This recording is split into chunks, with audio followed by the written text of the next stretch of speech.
Questão número 6 do nosso material, a questão do AFT Transferência 2024-1. Vamos lá. A reação de conversão do gás ozônio em gás oxigênio nas condições ambiente e a temperatura e pressão é descrita na equação. Então, ele tem 2 mols de O3, que produz 2 mols de O2. ΔG, se você nunca ouviu falar ΔG, não confunda com ΔH. ΔG é a variação de energia livre de Gibbs, que é menos 163 kJ por mol.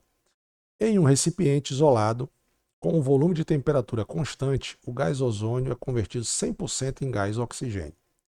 Sobre essa transformação, assinale a alternativa incorreta. Então vamos lá, meu fera. Primeiro, letra A, eu quero a incorreta, tá? A reação ocorre de forma espontânea na temperatura ambiente. Essa deu lascou, agora não sei não. Fácil. Olha para a energia livre de Gibbs. Que sinal é esse aqui? Negativo. Se a energia livre de Gibbs é negativa, é porque a reação é espontânea. Se for positiva, a reação não é espontânea. Então, essa aqui é verdadeira. A pressão final será maior, quer dizer, a pressão final será maior do que a pressão inicial. Quantas moléculas eu tenho aqui no início? 2. Quantas eu tenho aqui? 3. Então, é maior. Tenho mais moléculas se chocando com a parede do recipiente. Verdadeiro. Próximo. Não ocorre variação do valor do NOx, número de oxidação, durante a reação. Vou apagar aqui, só para a gente. NOx indica a carga, né?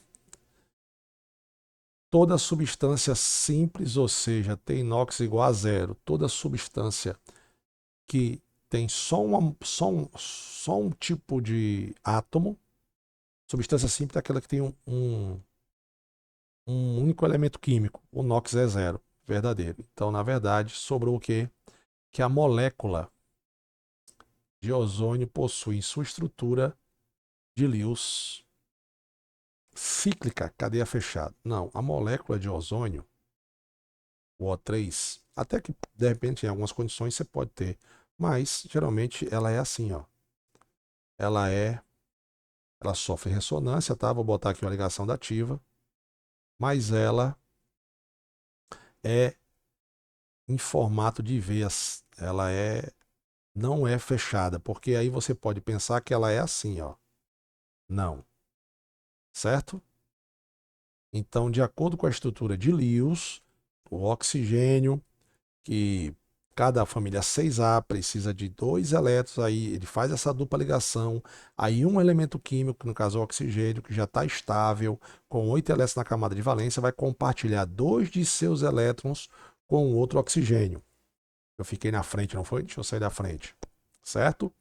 Então, na verdade, ele é em formato de V. Bacana? Então, aqui eu tenho uma ligação dativa e aqui eu tenho uma dupla ligação. Não é não é cíclica. Cíclica é cadeia fechada. Aqui eu tenho esses 2 eletrozinhos são desse oxigênio e o outro aqui continua com os seus 6, que somando vai dar 8, de acordo com a regra do octeto. Né? Qual é a regra do octeto? Os elementos químicos, os não metais, ficam estáveis com 8 elétrons na camada de valência. Depois a gente vai ver que é uma regra básica, mas que podem outros elementos ficar com mais de 8 elétrons na camada de valência. No caso do enxofre, que pode sofrer expansão do seu octeto, ficando até com mais de 8. E tem a contração, que é o caso do boro, só para a gente lembrar, né? Por exemplo, o BH3, o boro, família 3A, está ligado a 3 hidrogênios e ele está estável. Ou seja, houve uma contração, ele não precisou ficar com 8 elétrons na camada de valência. Ele está aqui com seus 3 e os outros elétrons vieram do hidrogênio. Bacana?